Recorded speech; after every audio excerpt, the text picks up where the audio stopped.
Facebook, YouTube videos about Nibiru is here. Nibiru is here, and they were giving sky coordinates for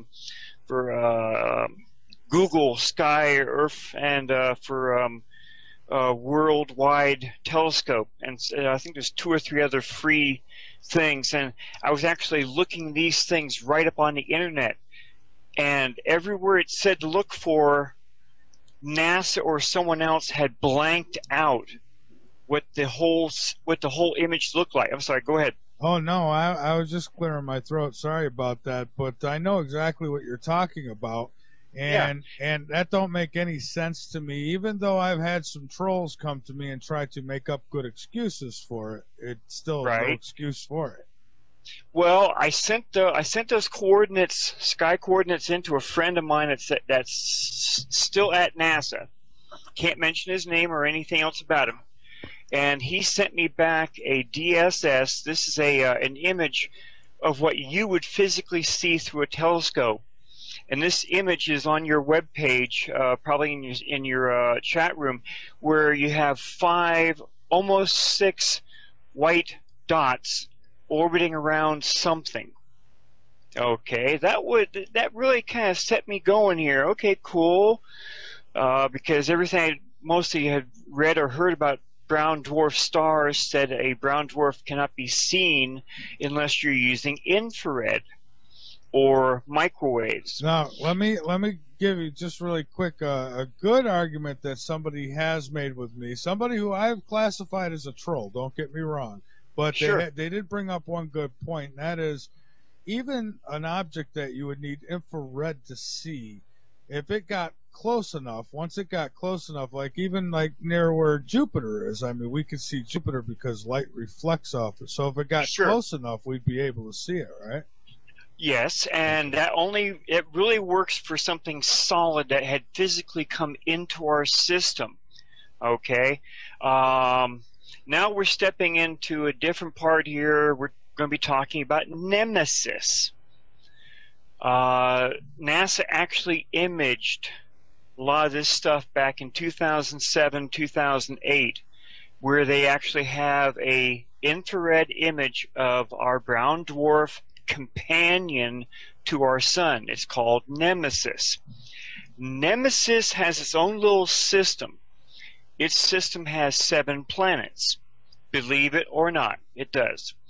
The brown dwarf system, being a companion to our sun, orbits around our sun over a long period of time, like 26,000 years, as it makes one complete orbit around our sun. Its 7 planets, only a few of those planets actually interact with our solar system. 2 of them that I know of right now is Nibiru, is planet number 6, and Sedna is the outermost planet of Nemesis. Sedna has been actually being seen on several astronomy programs. I use astroviewer.com. And in AstroViewer, I took several of the images and I sent them to your show so the visitors and listeners can actually see what AstroViewer shows.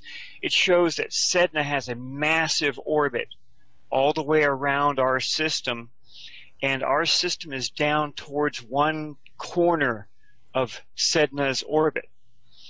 And that's all explained when you go to YouTube and look for a video from about Nemesis, the evil twin to our sun. It's about a 50-minute video, and they go into it in complete detail. They talk about Nemesis, and they talk about exactly what the system would look like, which is a direct match for what I show in the stuff I have.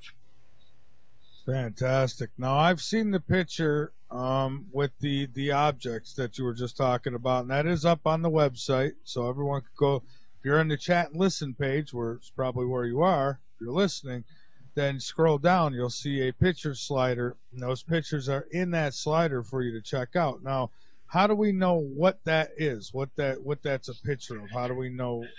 Okay. all you see in those pictures is the orbit of Sedna. Sedna has a tremendous orbit, and it's virtually round. The only thing that will give it a round orbit is if it's orbiting around something.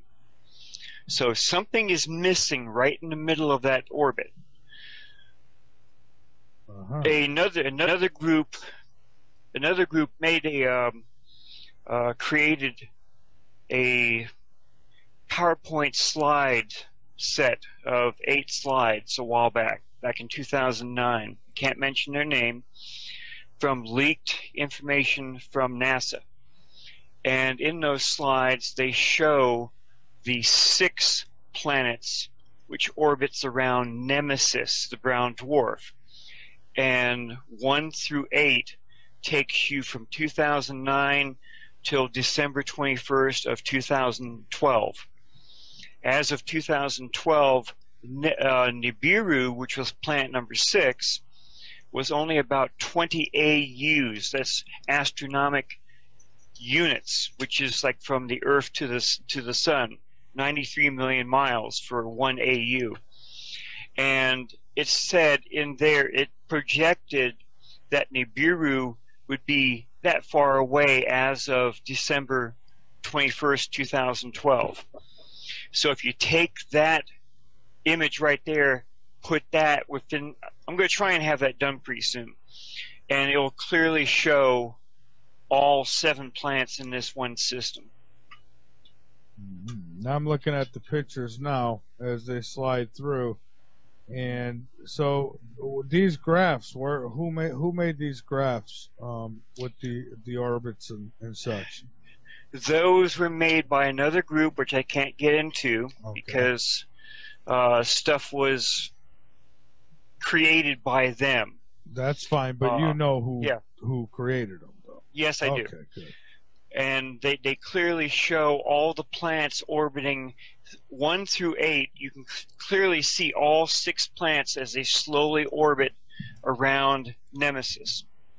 Now, for them to know that as well as they could to create what they had, they got fantastic information from NASA.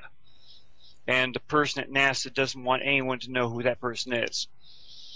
So our governments around the planet have known about this since at least 1954. President Eisenhower made a big mistake back then. He personally invited the Bishop of Los Angeles, Francis M. McIntyre, to be his spiritual advisor at a very secret meeting down in what used to be called Muroc Airfield. It's now called Edwards Air Force Base. That is where Eisenhower met with a hand-picked Western team of scientists. They met with 3 alien races they had set down. Supposedly, one was the Greys, the second was a reptilian-looking race, the third was an interdimensional race called the Etherians. Now, how do I know this? After the 2-day meeting, everyone had to sign sworn statements they would never talk about anything. The bishop went straight back to Rome and told Pope Pius XII everything he saw and heard. And there was another person there. He created a really nice letter right after he got back home. He was there with the Hearst newspaper group. I don't know if you have that letter on your stuff for the chat room. If not, they can go directly to my webpage called starshipsaroundthesun.com, and they will see that webpage right there on my front page. Yeah. No, go ahead. No, this one person, he said he was there and he saw this and he saw that. And yes, that's where the interdimensional race comes in. And he mentions a very important thing. During his time there watching all this stuff, he said he saw a solid object completely dematerialize before all of their eyes. Now, anyone who's ever done a check on that term from 1954 would clearly see that that term was never used until Star Trek came out in 1965. It was never used in any book, any TV show, nothing. So that puts some pretty good things in that one person's background there. Okay. Pope Pius XII put an archbishop over Bishop McIntyre, and they had a joint alliance between the United States and the Western countries to hold secret meetings here on Earth. They were also held in the Vatican Gardens. Some part during that meeting, the aliens warned President Eisenhower about upcoming natural disasters that will be caused because of a rogue planet and its brown dwarf star as they came into our system. They offered their help and support, all of which Eisenhower turned down flat and told them to get out. He told them basically that if they ever landed here again, we'd shoot them from the skies. So the aliens left, and something must have happened between their leaving and early 1955. Eisenhower went to Holloman Air Force Base in early 1955. His plane landed Air Force One. As it landed, it came to the end at the runway, and he ordered everything to be shut down. All of the radars, telephones, all communications, the gates would be shut. You see, the early version of the Doppler radar that we use now with our weather stuff was being just tested back in Roswell, New Mexico, at the base right there. The Doppler radar took out three of their ships, causing them to crash. One of the craft, 2 survivors were found in it. One was shot dead trying to escape. The other one was brought in for interrogation, I guess you might say, and they allowed him to play with they allowed it to play with one of the less damaged ships, and in a sense, he phoned home. The 3 large ships were seen by our astronomers approaching in somewhere around late 1953. That's where everything was set up for 54. Eisenhower went to Holloman in early 55. After everything was shut down, 2 flying saucers appeared. One stayed hovering above Air Force One. The other one landed right in front of Air Force One, and Eisenhower was seen leaving Air Force One and getting into the craft. Supposedly, I'm going to keep using that word because I personally don't know, but I know what has been leaked. Supposedly, he met directly with the Anunnaki. They were being called the Nordic-looking ones back then. How do I know that? Yeah, how do you know? Well, there's been so much stuff that's been leaked over the years. And anyway, Eisenhower met with the Anunnaki, tried to make a technical treaty with them, but they refused because they told him supposedly that the Anunnaki almost wiped out the human race back in our ancient history, and they didn't want to do it again. Plus, if we ever got into a fight with nuclear weapons here, we could possibly destroy everything on Earth and possibly damage their bases on their moon. Okay. Yeah, and I'll tell you, I do believe that there are bases not only on the moon but on Mars too, and I think I've seen some pretty credible stuff. And that's where if anyone has read the Lost Book of Enki by Zecharia Sitchin, they would know that. They would know that, yes, there was something done upon the moon, and they would also know that the Anunnaki had made bases on Mars as a go-between with the gold, the copper, the brass, the silver, but the gold was the most important thing. You know, some people think that Zecharia Sitchin was playing for both sides, I guess you could say. Okay, and my friends warned me about that when they first heard I was going to be doing research on it. They told me very clearly, do not read any of Zecharia Sitchin's books, and do not read Velikovsky's stuff.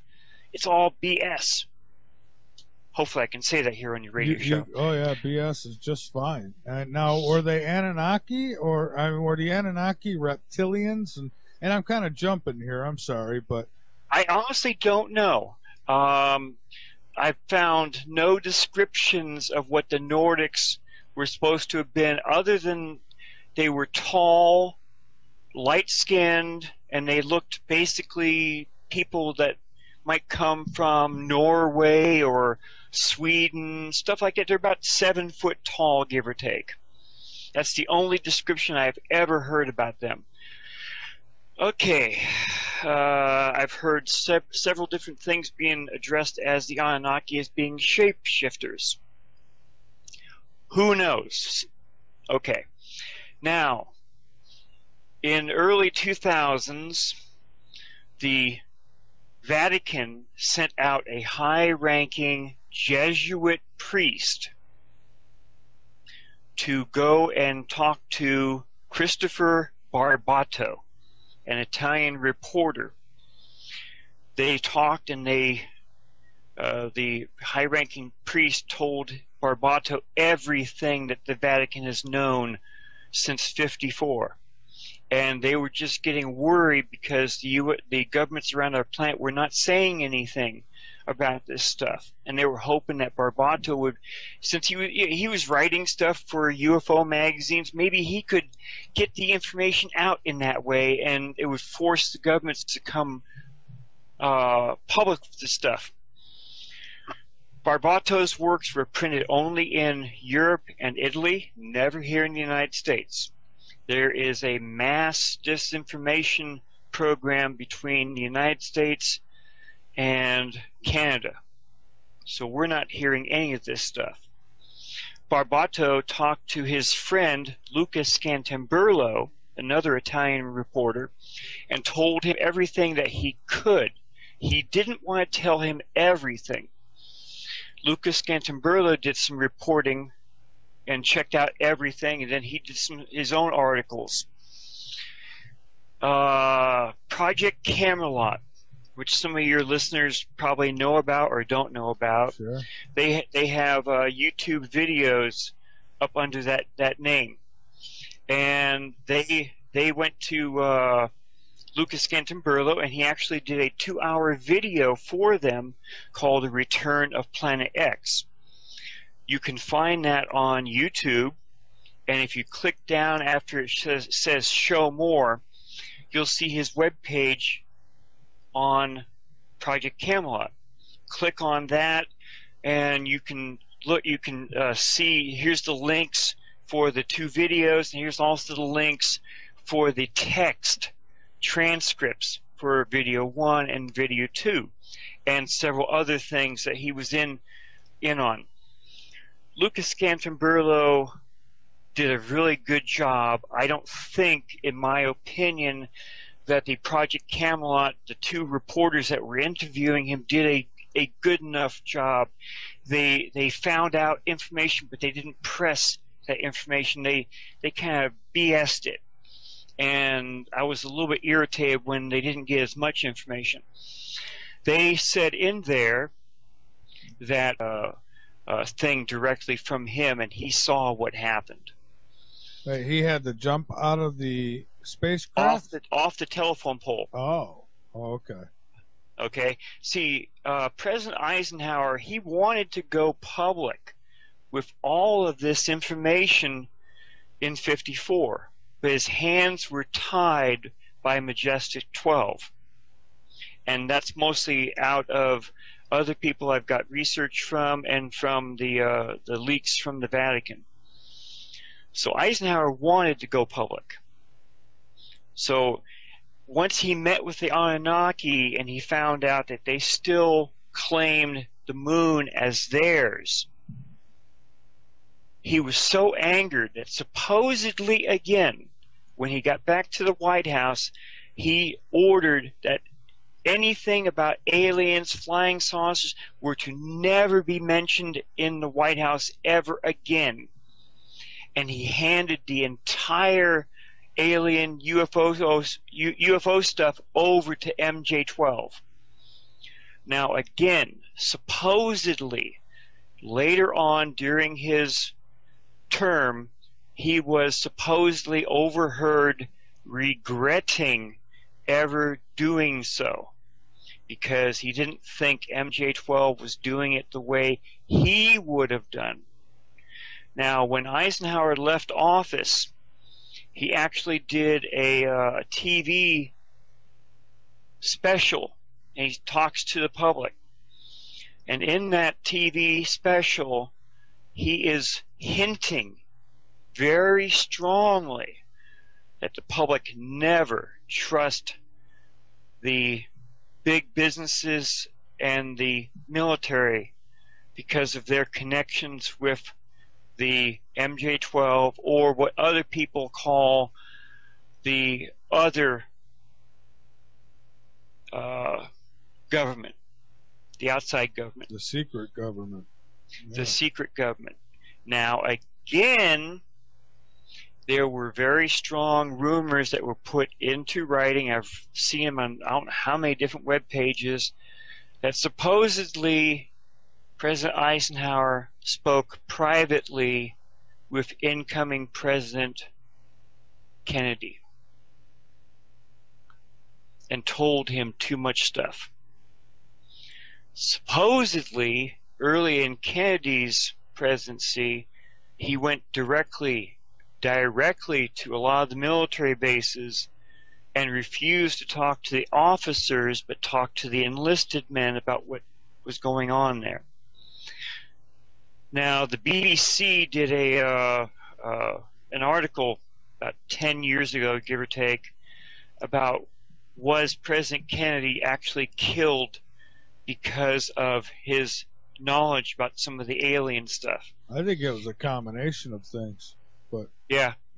And they actually had 2 documents that they got from our government basically saying, I want this stuff on my desk before I get back from Dallas. And the dates were 10 days before he was assassinated. You know, now, do I know this personally? No, I do not. Am I speculating? Yes, I am. Well, yeah, and there's always going to be some speculation, but you know what strikes me kind of crazy is that it's my understanding he was warned that he should take a different route, and you know, it pretty much was tipped off that something could happen. He didn't care. He did it anyways. Yes. I've talked to a lot of people that say virtually the same thing. Okay, how did all this stuff start out? Well, after I did my research was basically what happened here on Earth 3,600 years ago. Okay, you had the Exodus, supposedly, but you also had the ancient volcano of Thera, which is now called Santorini, erupt back then, virtually wiping out the entire island. Okay, so you've got that, you've got this. Went to China. Mozi, M-O-Z-I, in his book 5. You can go on to Google and you can search Mozi book 5, and it'll take you directly to his ancient writings, which have all been checked, they've all been transcribed into English or whatever language you need. And in that in his book 5, about halfway down, he talks about 3 gods came to China. And this was a time well before the first emperor. See, the first emperor, he tried to destroy all of the ancient documents before him and said he's the first emperor. And that's kind of strange too, because it seems like every country or what have you, there was some evil ruler who wanted to destroy all the books. Exactly, and he came very close to doing so. And Mosai's works were found, they were translated, and they're up on the internet. So book 5, about halfway down, tells about 3 gods who came to ancient China, and they align themselves with one of the warlords. And to punish the other warlords, they made sand fall from the sky for almost 10 days. Forests were set on fire. They had a massive time of heat and cold. And all this stuff was done in China. And everyone just bowed down to that one warlord. Now, going even further back in Chinese ancient history, and you can check all this stuff on Google, there was an emperor, Yahoo, Y-A-H-O-U. Oh yeah, Yahoo. When I saw that, I says, well, that's kind of strange. And now we have Yahoo. Oh my God. Yes, and this emperor talks about how a thing showed up in the sky, and the oceans topped the high Chinese mountains.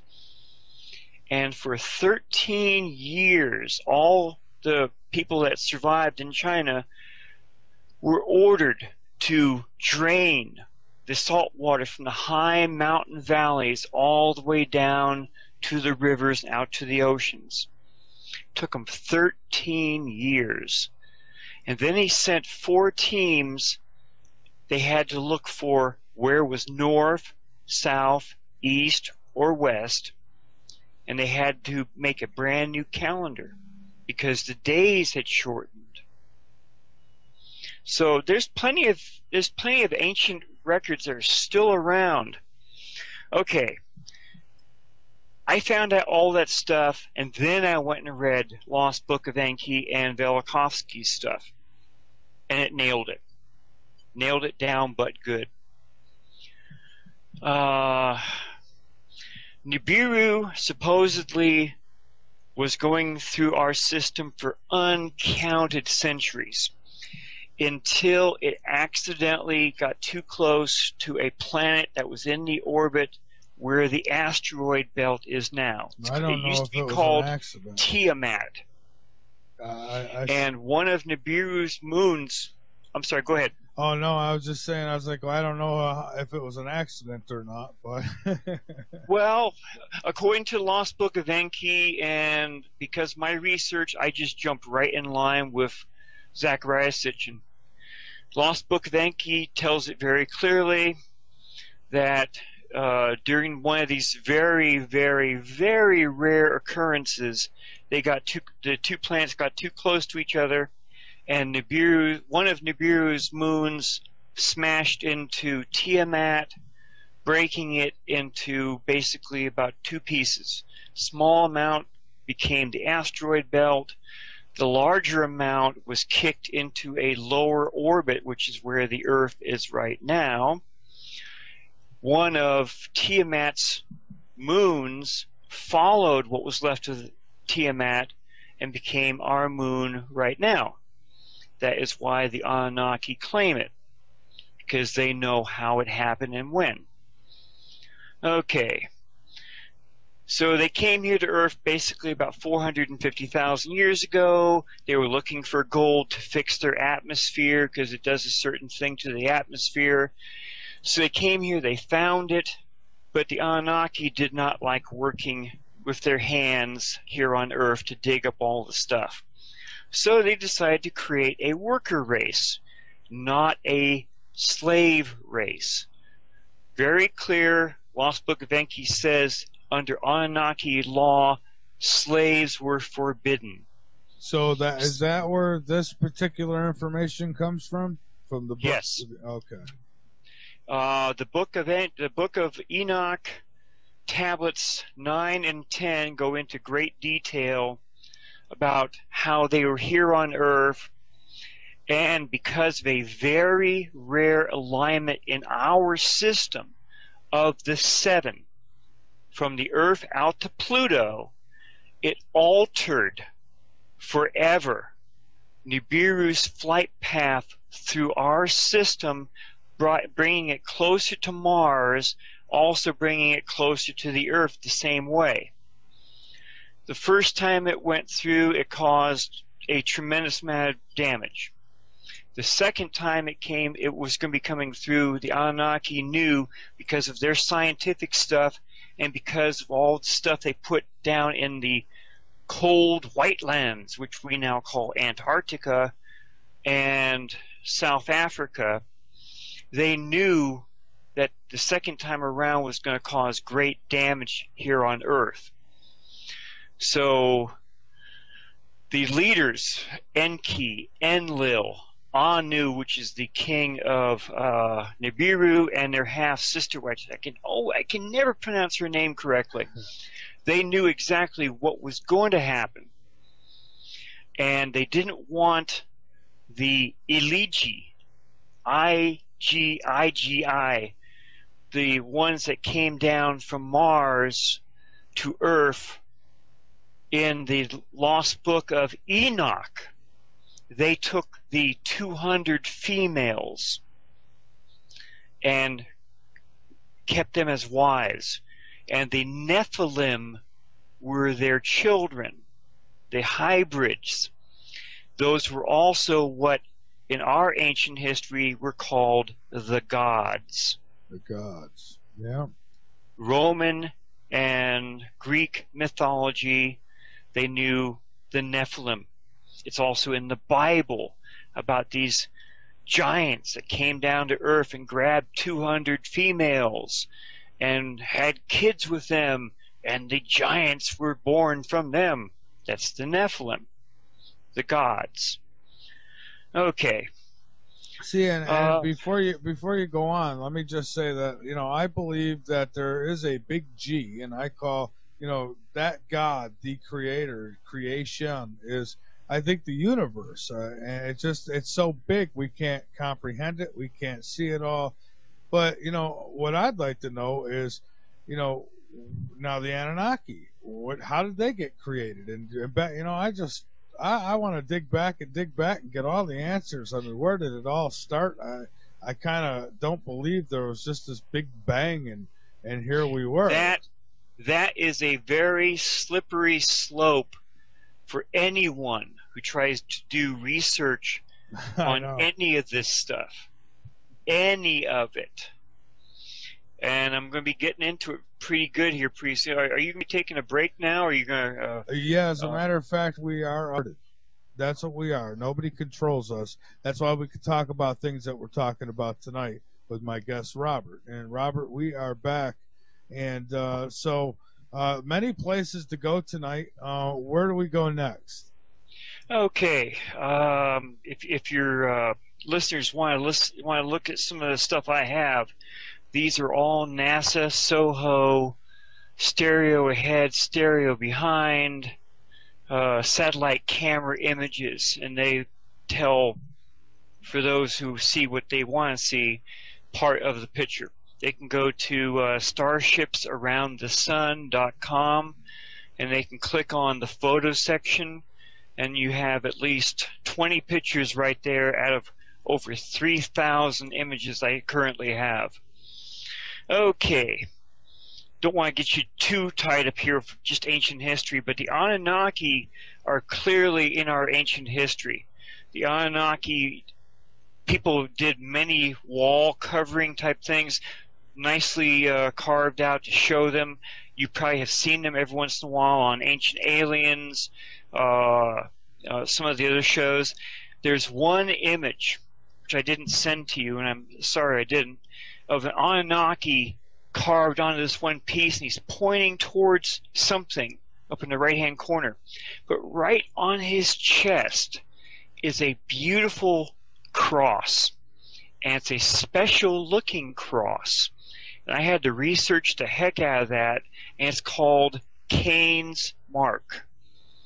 That's what it's called. It's called a cross within a circle, and it has a certain shape and everything to it. Oh, because All right. That is somehow linked to the Vatican. Back in the 1100s, the Vatican told the people that became the Templars and the Hospitallers to use this certain image on their shields and on their clothes. So they went to Jerusalem, they went digging around, and about 8 years later they came racing back to Europe, and they were extremely wealthy. They found something there in Jerusalem, call it the chalice, the any of the different things you might think of from religious type. My mind's going blank on a couple of names right here. The Grail, the Holy Grail, and some other stuff. They became exceptionally wealthy, and their knights went around, did this, did that, did that. They went down to Malta, which is my wife's parents' place of birth. We just recently went there early June. That's why that cross, Maltese cross, was stuck in my head. So when I saw this wall carving, I said, whoa, that just like I know what that is. So I went and researched it down, and the Knights Templar and Hospitallers spread that all around in Europe there, the different groups. And as it turned out, from the Hospitallers, the Templars and the Hospitallers, other groups were formed. The Illuminati, the Rosicrucians, the Freemasons. And then it takes you off into a tear completely different, but talks more about what that, in my opinion, the Grail is a bloodline. And that's what so many shows have been talking about one way or the other. Is it a bloodline, or is it actually the Holy Grail? Okay. My opinion, it's a bloodline. It's the Anunnaki bloodline. Would that be, you think that would go right with queens and presidents and all that? Yes, it would. Also with Oak Island. Because all the Templars were not killed. Some of the shows say, they were all killed, don't worry about it. No. Some of the Templars went to other countries which were against the Vatican, and they became part of their knights. Or they went to Scotland and actually helped the Scots get their first freedom with William Sinclair at that one church, St. Clair's Church over there in England. Okay, so I know that that's there, because I've had to research the holy heck out of it. So all this stuff goes down to basically around 1558 to 1600 BCE. What happened then? Well, you had the Exodus. The Bible's never pinned down a date. I have. The Colburn has ancient manuscripts which were hidden up until the 1100s AD. And in there, they have other accounts from an Egyptian scribe, a highly trained Egyptian scribe called Ipuwer, I-P-U-W-E-R. And in there, he tells exactly what happens during the exodus of the slaves and evildoers. Because during that time, the destroyer was in their skies for almost 10 days. The ancient Egyptians called the destroyer and also the doom ship. otherwise Nibiru.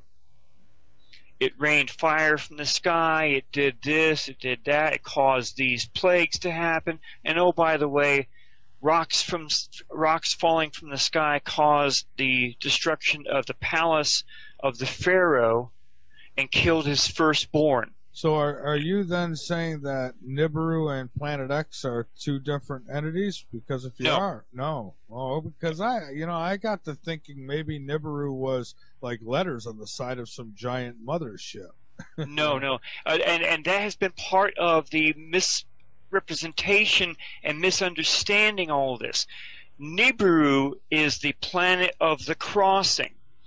Now, if you put the nemesis brown dwarf interacting with our system, with Nibiru coming through between Mars and Jupiter, it makes sense. Being called the planet of the crossing. Right. It crosses over into our system and then leaves. Right. But at the same time now, if you think back, thousands of years ago, even let's say 3,600 years ago, people, maybe something the size like of a Star Wars Death Star, if you will, something like that. Maybe to them, it might have looked like a planet. So, And that's entirely possible. I just know that they called it the Destroyer. And they had been calling it the Destroyer for thousands of years before 1558 BC. Well, that's what's important, the fact that it's called the Destroyer. I'm sure it's got its name for a reason. Yes. And all this stuff is happening, but it's nowhere in Egyptian history. And why is that? Because the Hyksos were in charge of Upper Egypt from the 12th Egyptian dynasty to the end of the 17th Egyptian dynasty. They were kicked out somewhere between 1558 and 1600 BCE, and the first Egyptian pharaoh to reunite Upper and Lower Egypt was Akhmos the First. And this is a name that's not even Egyptian. It's almost Hebrew. Akhmos, or Akhmoses, which is getting some other stuff put in here too. I have to try and stay away from all this just to see if I can tell the story here. Okay, during the time of all this major stuff that's happening, the slaves and evildoers and a huge amount of Egyptians took off out of what's called Avaris, which was their the Hyksos capital. And for 7 days they walked up towards the Mediterranean, and they were stopped at a saltwater marsh. It was too deep to go through, and they knew Pharaoh was coming after them. And Pharaoh did go after them. Pharaoh grabbed all of his troops and took off, went from town to town. Each town had been looted. All the records were smashed. Granaries were looted. Everything was just complete turmoil. So he followed. These slaves and evildoers were coming back. Okay, this is an Egyptian version, so they don't mention anyone's names. They caught up with them. Let me back up here a second. They were all led by a priest prince from the inner courtyard of Pharaoh. And that's very clear in his accounts. So Pharaoh caught up with them. Now during this time there's been heavy tectonic activity. The ground has been dropping, it's been shaking really heavily, all this stuff, fire coming out of the ground, and oh, by the way, ash is falling all over Egypt. Ash from a volcano. Now how many volcanoes are down here in Egypt or anywhere near Egypt? So that's clear in the account. So he catches up with them, and then he sees them down here, and they're all fighting amongst themselves, and for some reason this thing in the sky is causing a sound that is being described as 10,000 trumpets all yelling at the same time. And they have to listen to this, and it's almost deafening to them. Then Pharaoh goes in and attacks them. The priest prince from the inner courtyard of Pharaoh leads him across the saltwater marsh because the ground beneath it had risen up, leaving nothing but mud. So they're racing across, and there's a tail end which stands and fights Pharaoh. So they're fighting in this saltwater marsh, and everything just goes nuts. Then a tremendous roar is heard in the skies. A tremendous roar they had never heard before. And then the water rushes out into the Mediterranean. That tells you a tsunami is coming. If anyone remembers 2004, when the big tsunami hit most of Sumatra and stuff, that's exactly what happened. So this tremendous roar stops them. Now, IPROR doesn't say how long they were stopped, when did they get back going, or what. All he says, here's this gigantic tsunami coming in and just washes Pharaoh and these hind people that were fighting, just washes them all away and floods most of Egypt. That's how big this tsunami was. Now, what would cause a tsunami back then? The eruption of Thera up in the Greek islands. Its tsunami just washed right over Crete and almost destroyed everything that was there and pushed the palace of Knossos almost, I guess, 20 or 30 feet from its foundations. Okay? That's the only thing that marks that date in time, between 1558 and 1600 BC. Go on Google, do a search on it. Almost everyone says that same time period.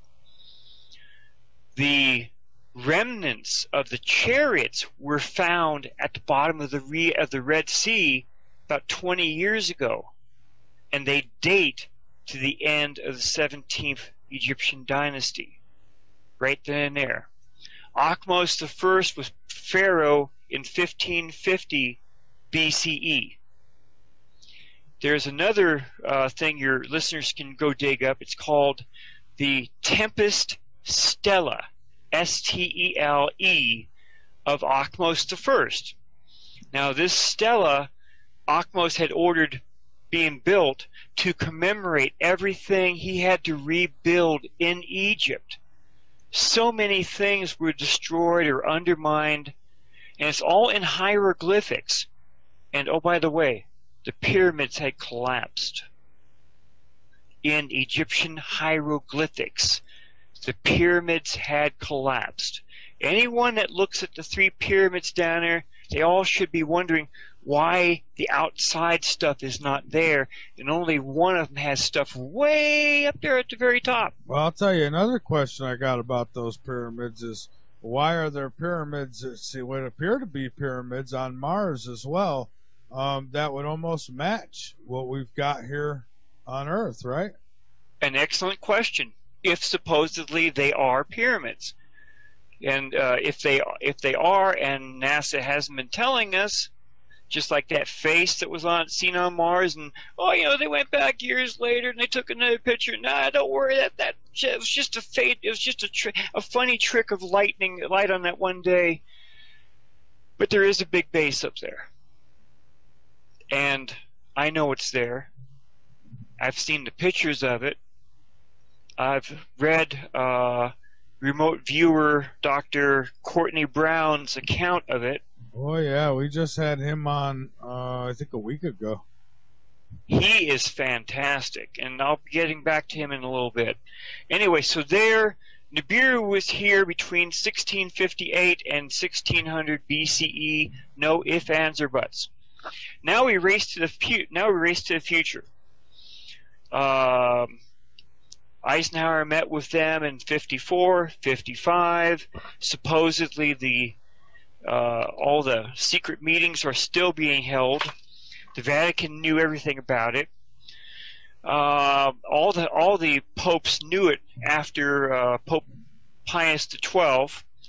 The next pope right after Pope Pius XII was talked about that he was actually dealing with the aliens even then, but he wanted to keep his arms away from them, keep them separate. So the Secret Service, being part of the Vatican, their own version, kept him away from a certain area, and it knows exactly where to look, and it finds it. It finds a heat signature which is between 4 to 8 times the size of the Earth. And someone at NASA says, hey, let's do a news conference real quick. We don't have to talk to those upper people. So they do a news conference, and they tell several different major papers, and they, boom, it's right there. Several days later, NASA says, no, that wasn't what happened. Don't worry about it, guys. Sorry, we made a mistake here. We didn't see anything out there. So it was all retracted. It always is, right? Yes, but in private scientist type stuff, here's this little part here saying we've sent these 2 probes out, and they're being diverted to look for this, and it's actually showing Nibiru and its dwarf star, and it's showing all this different stuff, and it was shown in different things that were just leaked over the years. Okay, NASA put up several different groups to work on this stuff. One of the famous scientists was Robert S. Harrington from the Naval Institute, and he led his own group.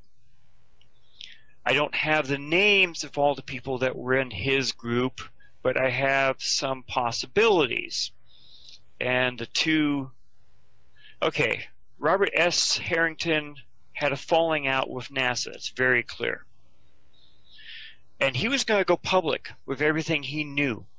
He knew that Nibiru had its own orbit, not an elliptical orbit, which everyone else has been hearing around stuff. And he knew that the ecliptic angle of Nibiru coming through our system was between 30 and 40 degrees, or something around there. So he knew all that from his own research, stuff NASA was giving him. So just before he was getting ready to do his news conference in I think it was 1992, he died suddenly from a very rare form of cancer that no one ever heard he knew about.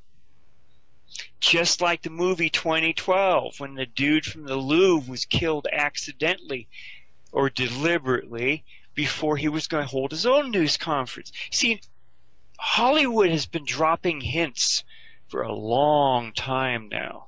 A very long time. See if maybe some of your listeners know about that. So he's killed, but in the mid-90s, Area 51 designs and builds with alien help. This was all on that transcript from Lucas Scantamburlo with the Project Camelot videos. They built a very advanced space probe. This space probe was taken into orbit by the Aurora craft. From Earth, it went straight out past Pluto, met up with Nibiru, orbited it, and videotaped it. What it did other than that, I have no idea. I just have the account that was told by Lucas Scantamburlo. Eventually, the craft returned to Earth very fast. It makes NASA and its slow-moving stuff look like something I cannot say on your show. Now, let's say this Planet X it's supposed to come in between the Earth and the Sun, correct? No. That's another misunderstanding. Well, do tell. Nibiru never comes. Okay, the Nibiru orbits through our system clockwise, just like Sedna does. Everything in our system except for Pluto orbits counterclockwise. So Nibiru comes in right between where the asteroid belt is. It never comes any closer to the Earth than the asteroid belt. But according to the Lost Book of Enki, it has a very intense gravitational pull and a very intense magnetic field that it sends out. A pull and a push, I'm sure. Yes. So Nibiru, since it comes through at an angle, it goes down below our sun and comes up from below, and then goes back out about the same space between the asteroid belt. So what we would see is just exactly what is being told in Tablet 9 and 10 in the Lost Book of Enki. The Anunnaki knew that Nibiru was going to be coming up from below our system, and they were watching for it because they knew what it would do, or they had a good enough idea what it would do. And as Nibiru was starting to be seen as a red star or a reddish-looking planet in the southern regions of the Earth, they knew that the higher Anunnaki, not the IGIs that had come here and did all their damage, but they were all going to go up to their spacecraft and get off the Earth. See, Enlil knew exactly what would happen, but he thought he had a good idea here to not only erase the humans, and he had a racial hatred against the humans, even though he married one and had sex with several, just as Enki and a whole bunch of the other Anunnaki did. He had a racial hatred against us. Very clear from the Lost Book of Enki. Nice. So he wanted nothing to be told to the humans or anyone else, and he made Enki, their half-sister, swear to it. Enki went beyond his bounds and went to what's now called Noah. And that's the other account I sent to you. That's also found in the Kolbrin, telling how Noah was told through a reed, a wall during and he thought it was a dream, supposedly, and told him exactly what to do and where to build the ship. Now, just like in the movie 2012, he knew that the ship had to be built way up in the mountains because the water would come up to them. And all the dimensions are exactly as everyone has found in the Bible. Cubit by cubit. No ifs, ands, or buts. But he details very clearly how the ark would be built. It has 3 decks. The heavier animals were on the lower deck. Birds and bird fowl type were on the second deck. And each deck was divided between, so, making it like 6 decks right there.